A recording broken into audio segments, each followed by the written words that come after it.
এই যে আজ পহেলা বৈশাখ না, এই দিনটাকে কেউ কেউ কিন্তু ইসলামী তরিকায় পালনেরও চেষ্টা চালিয়েছে। সব কিছুরই যেহেতু ইসলামাইজেশন হয়, এটারই আর বাকি রাখবে কিসের জন্য? ইসলামী মদও বহু আগে বের হয়েছে, ইসলামিক সংস, ইসলামিক মিউজিক, এগুলো তো বহু আগ থেকেই চলছে। এমনকি শুনেছি, দেখি নাই, শুনেছি ইরাকে, মিশরে কিছু জায়গায় নাকি ইসলামিক পতিতালয়ও আছে, মানে নিকাহে মোতার পদ্ধতিতে। তো সবই যেহেতু ইসলামী হয়েছে, এটাকে আর বাকি রাখবে কোন দুঃখে? তো ইসলামী শোভাযাত্রা, ইসলামী নববর্ষ পালন, আরও যা যা আছে সব করেছে। অথচ নববর্ষ পালনের ধারা নতুন কোনো বিষয় না। ইতিহাস ঘাটলে দেখবেন ওই পারসিকদের নববর্ষ, এটা নবীর জামানা, সাহাবীদের জামানে উপস্থিত ছিল, নাইরুজ বলে। তো সেই নাইরুজের সিলসিলা তো ওই জামানায় ছিল, কিন্তু এটার ব্যাপারে ইসলাম এত কঠোর ছিল। আল্লাহ রসুল যখন গেলেন মক্কা থেকে মদিনায়, গিয়ে দেখেছিলেন মদিনাবাসীরা বছরে 2 দিন উৎসব করে। আল্লাহ রসুল বলেন, এগুলো কি? বললো, এগুলো আমরা আগ থেকেই করে আসছি, বাপদাদার জামানা থেকে। নবী বললেন, শোনো, সাবধান, কাদ আবদালাকুমুল্লাহু বিহিমা খায়রাম মিনহুমা, আল্লাহ এই দুটোকে বদলে এর পরিবর্তে উত্তম দুটো দিন উৎসবের জন্য দিয়েছেন তোমাদেরকে। একটার নাম ঈদুল ফিতর আর একটার নাম ঈদুল আজহা। এমনকি এই দিনগুলোতে মুসলমান এতটা সতর্কতা অবলম্বন করতো। আলী রাদিয়াল্লাহু তাআলা আনহুকে একজন এই নববর্ষের দিন, পারসিকদের নববর্ষের দিন একটা বিশেষ উপহার দিল। তিনি বললেন, এটা কেন? বলল, আজকে হলো নাইরুজ। তিনি বললেন, নাইরুজুনা কুল্লা ইয়াউম, আমাদের নাইরুজ একদিন না রে, আমাদের নাইরুজ প্রতিদিন, আমাদের উৎসব প্রতিদিনই থাকে। আলাদা করে একদিন উৎসব ওদের সাথে মিল রেখে করবা এবং আমারে সেদিন বিশেষ উপহার দিবা, এটা কিছুতেই আমি গ্রহণ করব না, করতে পারবো না। তো যেই রসুল এমন এক আদর্শ নিয়ে আসলেন যে কুফুরের সাথে কম্প্রোমাইজ করে চললো না, বরং কুফুরকে নিশ্চিহ্ন করেই তবে সামনে আগালো। কারণ আল্লাহ রসুল চাইলে মক্কার জামানায় ক্ষমতা নিতে পারতেন, ক্ষমতা কিন্তু তার কদমের সামনেই ছিল। নবীকে অফার দেওয়া হয়েছিল, ভাতিজা কি চাও বলো, ক্ষমতা চাইলে দারুন নদওয়ার মেম্বার বানিয়ে দিব, যদি তুমি নারী চাও সবচাইতে সুন্দরী নারীর সাথে বিয়ে দেব, সম্পদ চাইলে সমস্যা নাই, সম্পদের পাহাড় বানিয়ে দেব, আর চতুর্থ প্রস্তাব, যদি জিনে ধরে তাও বলো, ভালো কবিরাজ এনে চিকিৎসা করাবো। নবী কোনটা নিয়েছিলেন? 4টার মধ্যে একটাও নেন নাই। কেন? ক্ষমতা নিলে কি সমস্যা ছিল? ক্ষমতায় বসতেন, ধীরে ধীরে অন্যদেরকে প্রভাবিত করতেন। আর নেতার কথা তো কর্মীরা শুনেই থাকে, তাহলে নবী যদি নিজেই নেতা হন, তাকে বাধা দেওয়ার আর কে থাকবে? ধীরে ধীরে তার অনুসারী বাড়বে, তার শক্তি বাড়বে, এক পর্যায়ে তার আধিপত্য বিস্তার করাও সহজ হবে। কিন্তু না, আল্লাহ রসুল রাজি হলেন না। বলতে পারেন কেন? কেউ যদি এই ব্যাখ্যা করে যে তিনি হুজুর মানুষ, তিনি ক্ষমতা দিয়ে কি করবেন, এটা বড় অপব্যাখ্যা হবে। নবীজি মদিনায় যাওয়ার পরও ক্ষমতা নিতেন না, মদিনায় যাওয়ার পরও ক্ষমতা নিতেন না। ক্ষমতা দুনিয়াদারি না, বরঞ্চ ক্ষমতা যদি দুনিয়াদারি হতো, আল্লাহ অন্তত নবীদেরকে এটার মধ্যে আলাদা করে জড়ানোর খুব বেশি প্রয়োজনটা ছিল না। কিন্তু আল্লাহ রসুল সাল্লাল্লাহু আলাইহি ওয়াসাল্লাম মদিনায় যাওয়ার পরে নিলেন, মক্কায় নিলেন না। কেন জানেন? সিরফ এবং সিরফ এ কারণে, মক্কায় ক্ষমতা নিলে কুফুরের সঙ্গে আপোষ করেই তাকে চলতে হবে। মক্কায় একনায়কতন্ত্র ছিল না, একজনের কথাই আইন, একজনের কথাই বিধান, ব্যাপারটা এমন ছিল না। মক্কায় তারা পরামর্শ করে সিদ্ধান্ত নিত, কিছুটা আধুনিক গণতন্ত্রের মতো। সেই দারুন নদওয়ায় তারা বৈঠকের মধ্যে বসবে, এরপর রায় নেওয়া হবে। আবু জাহাল তুমি কি বলো, আবু লাহাব তুমি কি বলো, উতবা, শাইবা, আবু সুফিয়ান, ওমর, খালেদ, কে কি বলো, সবার মত নেওয়া হবে। এরপর অধিকাংশের মতের ভিত্তিতে রায় দেওয়া হবে। এজন্য নবীকে যে ওরা হত্যা করতে চেয়েছে, এই একটা বিল পাশ করতে 13টা বছর সময় লেগেছে। 13টা বছর! না হলে এ রাজি হয় তো ভেটো দেয়, ও রাজি হয় তো ভেটো দেয়, সবাই একমত হতে পারে না। শেষে গিয়ে একমত হয়েছে যে চল সবাই মিলে মারি, তাহলে আর কে ঠেকাবে। কিন্তু একটা বিল পাশ করতে এত বছর লেগেছে। কিন্তু আবু জাহাল যদি একক ক্ষমতার অধিকারী হতো, সময় লাগতো না। ওই ফেরাউন যেভাবে মাসুম বাচ্চাদেরকে মারতে শুরু করেছে, ব্যাস তার ক্ষেত্রেও এটা হতো। তো মক্কায় যেহেতু এই বাতিলের সাথে, তাগুতের সাথে আপোষ করে চলা লাগতো, সেজন্য আল্লাহ রসুল রাজি হলেন না। কারণ তিনি যখন দারুন নদওয়ায় বসবেন, উদাহরণ হিসাবে তিনি বলবেন চোরের সাজা হলো হাত কাটা, উদাহরণ হিসাবে। আবু জাহাল বলবে, না না ভাতিজা, এটা একটু আলাদা করে বলতে হবে, একটু কুল হও, একটু ঠান্ডা হও। চোর মানে হাত কেটে দিবা, বিষয়টা এমন না। আগে দেখবা চোরটা কি দলের লোক না বিরোধী দলের লোক। যদি দলের লোক হয়, হাতের মধ্যে একটা চুমা দিবা, আর যা কামিয়েছে এখান থেকে একটা ভাগ রেখে ওরে ছেড়ে দিবা। আর যদি বিরোধী দলের হয়, হাত না, প্রয়োজনে হাত, পা, মাথা ওর সব কেটে দিবা, কোনো সমস্যা নাই। আবু লাহাব বলতো, ভাতিজা 6 মাসের জেল দিয়ে ছেড়ে দিবা। এই এক একজন এক একটা বলতো। লাস্টে গিয়ে কখনো ফল দাঁড়াতো আল্লাহ পাস, কখনো ফল দাঁড়াতো আল্লাহ ফেল। মানে আল্লাহ বলেছেন এজন্য আইন পাস হতো না। অধিকাংশ মানলে হতো, অধিকাংশ না মানলে এটাকে প্রত্যাখ্যান করা হতো। এটাকে তাওহীদ বলেন, এটাকে শিরক বলে। তো আল্লাহ রসুল শিরিকের সঙ্গে নিতে রাজি হলেন না, তিনি তাওহীদকে ঠিকই ধরে রাখলেন আপন আদর্শে। তো সেই যে পারসিকদের সভ্যতা, রোমকদের সভ্যতা, এই বাইজেন্টাইন সভ্যতা থেকে শুরু করে সব সভ্যতার ব্যাপারে, এমনকি মক্কাবাসীর সভ্যতা, মদিনাবাসীর সভ্যতা, কারণ নবী যখন দাওয়াত দিতে শুরু করলেন মূল ঝামেলা কিন্তু এখানেই ছিল। আবু জাহালরা বলছিল, আরে সে নতুন কথা বলে যেটা বাপ দাদার সাথে মেলে না, আমরা 1000 বছর ধরে করছি একটা, আর সে বলছে আরেকটা, তার কথার জন্য বাপ দাদাকে ছাড়তে পারি না। এমনকি আবু তালেব কালেমা না পড়ার মূল কারণই এটা। আবু তালেব শেষ সময়ও বলেছে, আমি লজ্জাকে প্রাধান্য দিলাম জাহান্নামের উপরে, আমি লজ্জিত হতে পারবো না, আমি মরার পরে লোকে বলবে বাপ দাদার ধর্মের উপর টিকতে পারলো না, ভাতিজার কথায় বাপ দাদার ধর্ম ছেড়ে দিল। তাহলে এই যে ওল্ড ইজ গোল্ড আর বাপ দাদার আদর্শ ধরে রাখা, এইটা এমন একটা বিষয় যা ওই জামানায় অনেককে ইসলাম থেকে বঞ্চিত রেখেছিল। আজকে যখন আমরা বলি পহেলা বৈশাখের শিরকে সংস্কৃতি ছাড়ো, পহেলা বৈশাখের মূর্তি পূজা সংস্কৃতি, গান বাজনা সংস্কৃতি ত্যাগ করো, তখন বলে 1000 বছরের সংস্কৃতি, 1000 বছরের ঐতিহ্য। যদিও কথাটা ভুয়া, 100% ভুয়া, কিসের 1000 বছরের সংস্কৃতি? কিন্তু তারপর ওরা যুক্তি দেয়, না যেহেতু এটা পুরনো সুতরাং ছাড়া যাবে না। তো ভাই, পুরনো হলেই যদি নিতে হয় তাহলে বাঙালির 1000 বছরের বহুত ঐতিহ্য আছে যেগুলো পুরনো কাল থেকে চলছে, যেমন বাল্যবিবাহ বাঙালির 1000 বছরের ঐতিহ্য, কোনো সন্দেহ নাই, কোনো সন্দেহ নাই। এমনকি যারা এতদিন ড্যাডি অফ দ্য নেশন বলা হতো, জাতির আব্বাজান, যার মূর্তি হয়তো সিরাজগঞ্জও ছিল, আমি জানি না, হয়তো ছিল, তো যাকে এভাবে পুরা বাংলাদেশের আব্বাজান বানানো হয়েছিল, তিনিও যখন জাতীয় আম্মাজান, ওই দলীয় আম্মাজানকে বিয়ে করেছিল, আম্মাজান কিন্তু বালিকাই ছিল, বয়স তার হয় নাই, অতি অল্প বয়সেরই ছিল, যেটা তার অসমাপ্ত আত্মজীবনীতেই লেখা আছে। কাশিমপুর কারাগারে বসে বসে বইয়ের এই পৃষ্ঠাটা আমার পড়ার তৌফিক হয়েছে। তো দেখা যাচ্ছে যে এইটাই তো বাঙালির 1000 বছরের ঐতিহ্য ছিল, তো এটাও আমল করো। বলবে না না হুজুর, বিজ্ঞানের দৃষ্টিতে আমরা জেনেছি এতে ক্ষতি হয়।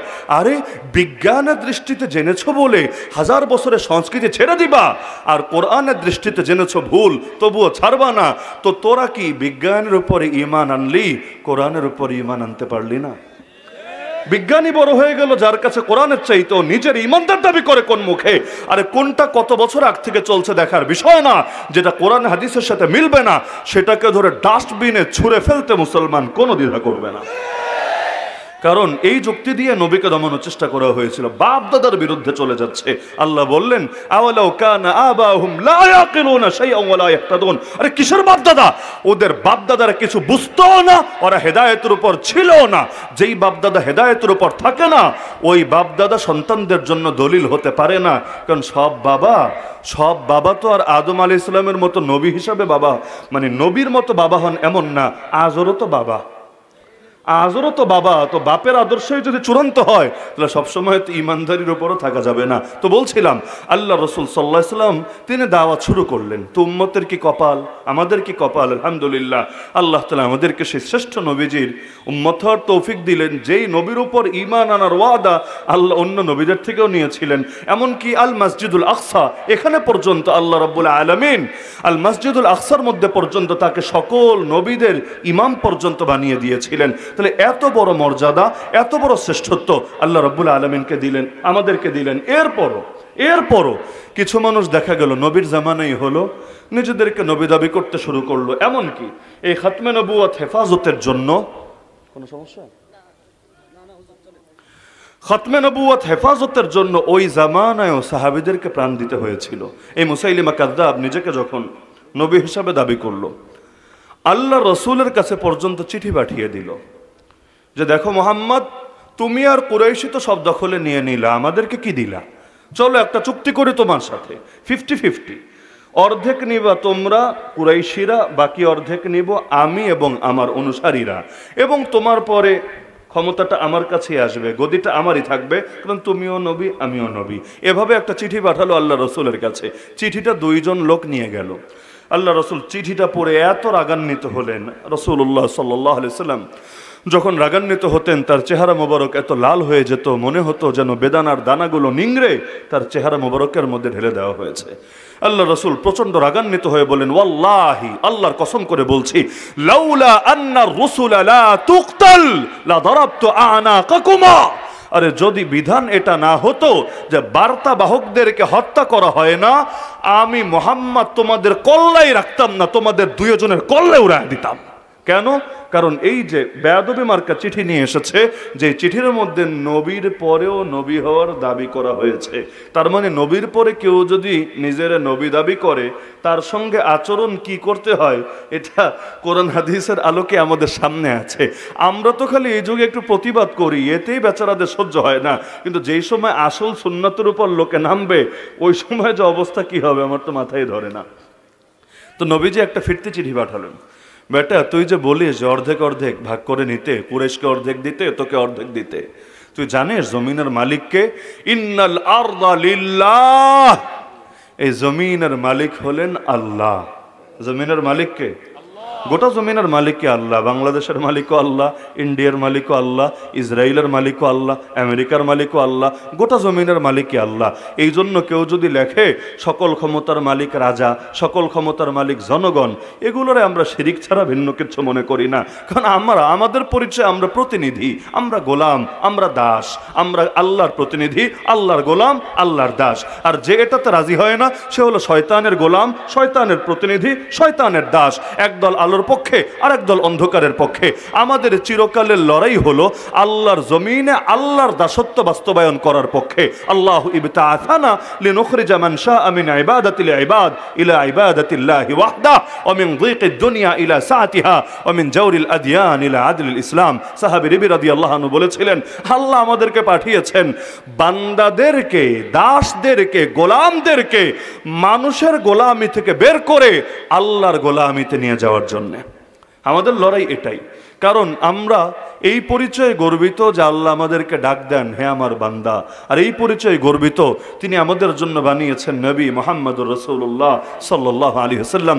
ওয়া মিম্মা যাদানি শারাফান ওয়া তিহা ওয়া কিততু বিআখমাসি আতাউ সুরাইয়া দুকুলি তাহতা কাউলিকা ইয়া ইবাদি ওয়া আন সায়্যারতা আহমাদ লি নবিয়্যা। তো আল্লাহ রাসূল চিঠি লিখে পাঠালেন, শোন, ইন্নাল আরদা লিল্লাহ, এই জমিনের মালিক হলো আল্লাহ, ইউরিসুহা মান ইয়াশা, আল্লাহ যাকে চান তাকে এই জমিনের অধিকারী বানান। ওয়াল আকিবাতু লিল মুত্তাকিন, চূড়ান্ত উত্তম পরিণতি একমাত্র মুমিন মুত্তাকিদের জন্যই বরাদ্দ।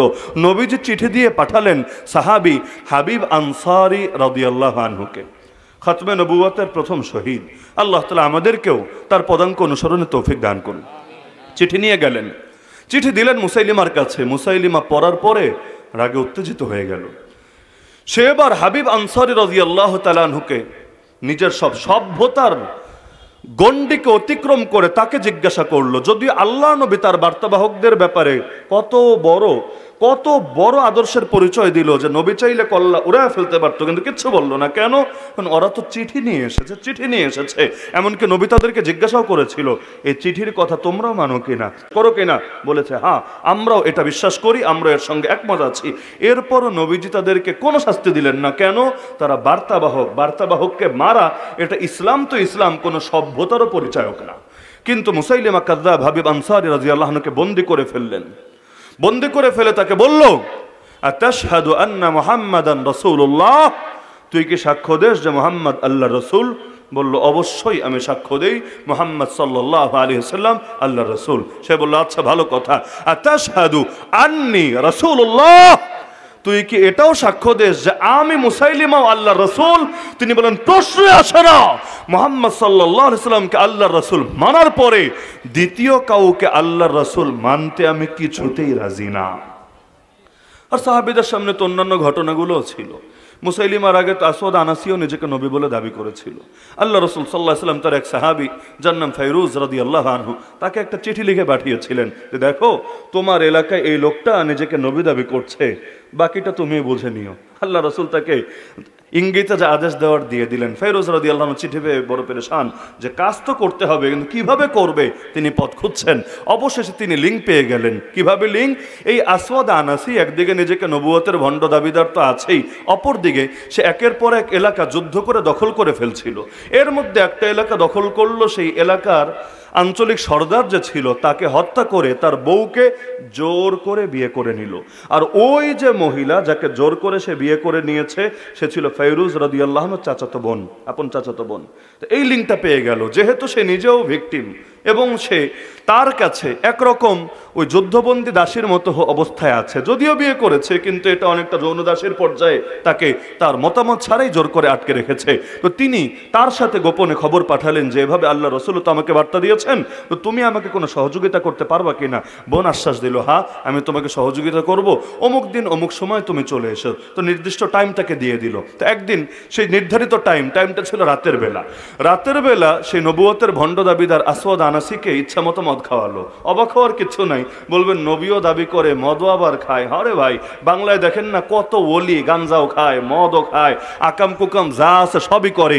এইগুলো এত আকাম করার পরও বলদ মার্কা পাবলিক যদি এদেরকে ওলি মানতে পারে, তাহলে এইগুলার বাবজান ছিল যে এটা ও এগুলো করার পরে নিজেরা নবী দাবি করবে আর কিছু লোক ওর কথা শুনবে। এটা খুব স্বাভাবিকই বটে, কারণ আমরা থাকি এমন এক দুনিয়ায় ল্যাংটা পীরেরও মরিদের অভাব হয় না মাশা।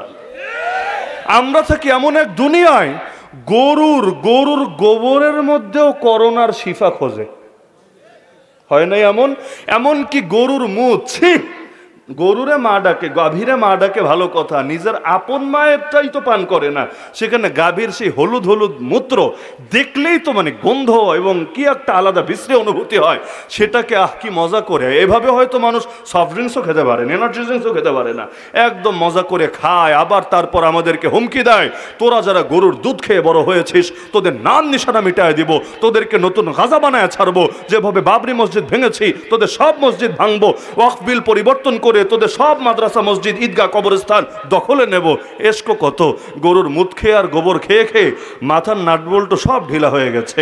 আর পাগলের সংখ্যা এত বেড়েছে, পাবনা কেন, এরকম আরো 10টা পাবনার নতুন যদি আরো পাগলাগারত করা হয় তবুও পারবে না এত পাগলটা জায়গা দিতে।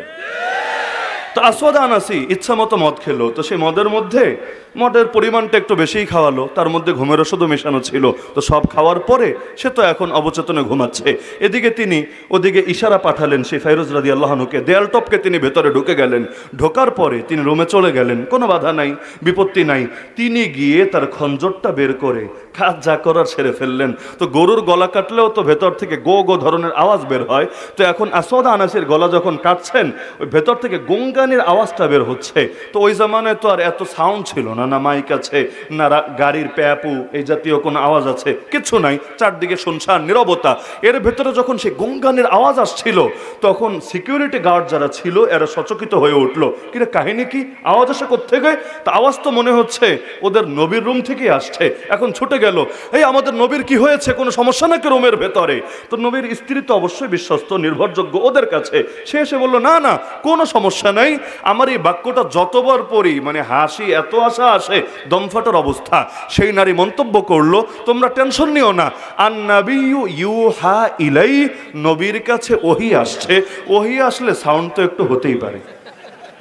ওরা বিশ্বাস করলো হ্যাঁ আসলে ওহী আসছে, এবং বাস্তবে তার গলাটা কেটে নিয়ে নবীর কাছে হাজির করলো। আল্লাহ রাসূল সাল্লাল্লাহু আলাইহি ওয়াসাল্লাম তাকে দোয়া দিয়ে দিলেন। তো হযরত চলে এসেছেন, আমি আলোচনা অতি সংক্ষেপে শেষ করে দিচ্ছি। তো মুসাইলিমা কাযযাব যখন সে হাবিব আনসারী রাদিয়াল্লাহু আনহুকে বলল, তুই মানিস কিনা আমি আল্লাহ রাসূল, তিনি বলেন কিচ্ছুতেই প্রশ্নই আসে না। অবশেষে তার জল্লাদকে আদেশ দিল, একটা একটা করে তার অঙ্গ কাটো, আবার তার থেকে স্বীকৃতি নেওয়ার চেষ্টা করো। তো চোখ উপরে ফেলে এরপর জিজ্ঞাসা করে, এবার মানিস কিনা আমি আল্লাহ রাসূল? কান কাটে, এরপর জিজ্ঞাসা করে, এবার মানিস কিনা আমি আল্লাহ রাসূল? নাক কাটে, হাত কাটে, পা কাটে, এভাবে একটা একটা করে অঙ্গ কাটে আর জিজ্ঞাসা করে। আর তিনি বলতে থাকেন, প্রশ্নই আসে না, নবীর পরে দ্বিতীয় কাউকে নবী মানি না। অবশেষে তার জিহ্বাটাও কেটে ফেললো। এবার বললো, এখন তুই মানিস কিনা আমি আল্লাহ রাসূল? তিনি মাথাটা নাড়িয়ে বুঝিয়ে দিলেন, না রে, জান চলে যেতে পারে, তবুও নবীর পরে অন্য কাউকে নবী মানি না। অবশেষে তাকে হত্যাই করে ফেললো। তিনি তার জানে দিয়ে দিলেন, তবুও খতমে নবুয়তের আকীদার উপর তিনি অটল এবং অবিচল থাকলেন। যখন তার শাহাদাতের সংবাদ মদিনায় পৌঁছলো, তার মা জানতে পারলেন, যে মায়ের আসল নাম আমরা জানি না, কিন্তু ইতিহাস তাকে চেনে, উম্মে হাবিব রাদিয়াল্লাহু আনহা নামে পুত্রের নাম দিয়েই মায়ের নিসবত হয়ে গিয়েছে। উম্মে হাবিব রাদিয়াল্লাহু আনহা যখন জানলেন, তিনি গর্ব করে বলেন, আরে আজকের এই দিনের জন্যই ছোটবেলা ওকে দুধ পান করিয়েছিলাম, আল্লাহ আমার দিলের বাসনা মনের তামান্না কবুল করে নিয়েছেন।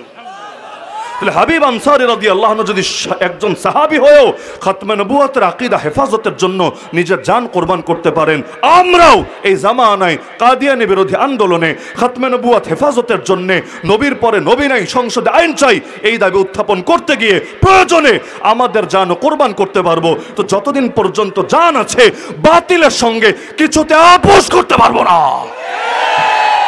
আল্লাহ আমাদের সবাইকে